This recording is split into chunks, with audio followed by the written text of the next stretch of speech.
நிறைய பேர் கேட்குறாங்க, எதிரிகளை காலி பண்ணணும், சாகடிக்கணும், கொன்னுடணும், இல்லை அவன் என் வாழ்க்கையில் தலையிடக்கூடாது, அவனுக்கு எதா ஆயிடணும், அவன் குடும்பத்துக்கு எதாவது ஒன்று ஆயிடணும் அப்படின்னு வெளிப்படையாக கேட்குறாங்க. மக்களுக்கு அப்படி வெளிப்படையாக கேட்குற மக்களுக்கான ஒரு சின்ன பரிகாரம் இது முயற்சி தான். இது அரச மரத்தில் போயிட்டு நீங்கள் இந்த களத்தில் சுற்றுற அந்த நூல் கண்டு இருக்கும், அந்த நூல் கண்டு எதிரியோட பேரை சொல்லி, ஒரு எதிரினா ஒரு முறை சுற்றணும், 2 எதிரினா 2 முறை சுற்றணும், 3 எதிரினா 3 முறை சுற்றணும். இப்படி நூல் அந்த மரத்தை சுற்றும் போது கட்டாயி போச்சுன்னா உங்கள் மேலே தப்பு இருக்குன்னு அர்த்தம்.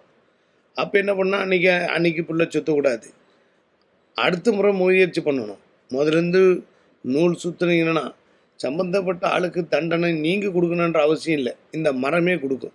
ஏன்னா பல தெய்வங்கள் குடியிருக்கிறதா அரச மரத்தை நம்புகிறாங்க.